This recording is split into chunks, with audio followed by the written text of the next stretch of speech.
ദിക്റ് ചൊല്ലുമ്പോ ഓരോന്നും വേർതിരിച്ച് ചൊല്ലാനുള്ള നമ്മളെ മടി അതൊരു പിശുക്കാണ്. നിങ്ങൾ ശ്രദ്ധിച്ചു നോക്കൂ, ദിക്റ് ചെല്ലുന്ന ആൾക്കാരിൽ കറക്റ്റായി ദിക്റ് ചെല്ലുന്ന ആൾക്കാർ എണ്ണം കുറവാണല്ലോ.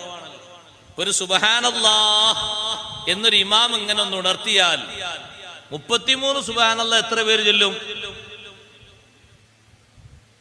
ഉസ്താദ് എല്ലാരും ചൊല്ലുന്നുണ്ടല്ലോ, എല്ലാവരും അക്കം പിടിക്കുന്നുണ്ട് എന്ന് പറഞ്ഞാൽ ശരിയാണ്. അങ്ങനെയുണ്ട്. കാരണം ഈ അക്കം പിടിക്കുന്ന ആൾക്കാരനെ ഹൈ സ്പീഡിലാണ് അക്കത്തിൽ പോകുന്നത്. സുബ്ഹാനല്ലാഹ് എത്ര വേഗാണ്! എന്റെ കൈ ഇങ്ങനെ ആക്കുന്നുണ്ടില്ലേ? സുബ്ഹാനല്ലാഹ് കഴിഞ്ഞു, 33 കഴിഞ്ഞു. എത്ര സ്പീഡില്! ഇതൊക്കെ ഹൈടെക് യുഗല്ലേ, നിങ്ങളാ വിചാരിച്ചറിയാ. സുബ്ഹാനല്ലാഹ് കഴിഞ്ഞു. സുബ്ഹാനല്ലാഹ്ന്റെ അക്ഷരങ്ങളൊക്കെ ഈ മിന്നിമുറിയൽ കഴിഞ്ഞു.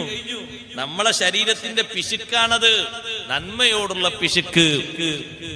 സുബ്ഹാനല്ലാഹി സുബ്ഹാനല്ലാഹി സുബ്ഹാനല്ലാഹി സുബ്ഹാനല്ലാഹി സുബ്ഹാനല്ലാഹ് സുബ്ഹാനല്ലാഹി സുബ്ഹാനല്ലാഹി സുബ്ഹാനല്ലാഹി സുബ്ഹാനല്ലാഹി സുബ്ഹാനല്ലാഹ്.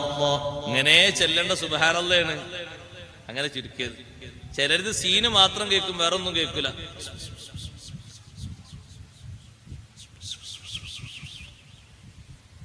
അൽഹംദുലില്ലാഹ് അങ്ങനെ തന്നെ, അല്ലാഹു അക്ബർ അങ്ങനെ തന്നെ. പിശുക്കരുത്. പിശുക്കിയാലേ നമുക്ക് നേട്ടലുണ്ടാകുക, കോട്ടുണ്ടാകും, നാശത്തിലേക്കാ പോവുക. ചെല്ലേണ്ടത് ഫുള്ള് ചെല്ലണം, ചെല്ലേണ്ടത് ഫുള്ള് ചെല്ലണം, ചുരുക്കാൻ പാടില്ല. അതതിന്റെ കറക്റ്റ് പോലെ തന്നെ ചൊല്ലണം. നമ്മൾ വെട്ടിച്ചുരുക്കരുത്. ചൊല്ലാൻ വേണ്ടി നമ്മളോട് നിശ്ചയിച്ചത് അങ്ങനെ തന്നെ ചൊല്ലണം.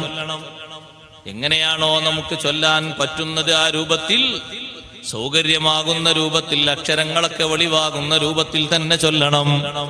സുബ്ഹാനല്ലാഹ് 33, അൽഹംദുലില്ലാഹ് 33, അല്ലാഹു അക്ബർ 33, ഒരു ലാ ഇലാഹ ഇല്ലല്ലാഹു വഹ്ദഹു ലാ ശരീക ലഹു ലഹുൽ മുൽക്കു വലഹുൽ ഹംദു യുഹ്യി വയുമീതുഹു അലാ കുല്ലി ഷൈഇൻ ഖദീർ. 100 ദിക്ർ നമ്മൾ അവിടെ ചൊല്ലുകയാണ്. ഒരു 10 തഹ്ലീലും ചൊല്ലുന്നു. തഹ്ലീൽ ഒരു പക്ഷേ 10 എണ്ണം ക്ലിയർ ആകുന്നുണ്ടാകും. അതിന്റെ മുമ്പുള്ള ദിക്റുകളൊന്നും സഹോദരന്മാരെ എഴുതപ്പെടുമോ എന്നറിയില്ല. ഒരു സൗണ്ട് മാത്രമാണ് വരുന്നത്, ഒരൊറ്റ അക്ഷരവും അതിന്റെ കൂടെ വരുന്നില്ല. സുബ്ഹാനല്ലാഹ്, എല്ലാം കറക്റ്റ് ആയിട്ട് തന്നെ ചൊല്ലണം, പിശുക്കരുത്. ആ രൂപഭാവങ്ങൾ അങ്ങനെ സ്വീകരിക്കണം. നിശ്ചയിച്ച് ചൊല്ലാൻ വേണ്ടി പറഞ്ഞത് അങ്ങനെ തന്നെ ചൊല്ലണം, ഒരു മടിയും കാണിക്കരുത്.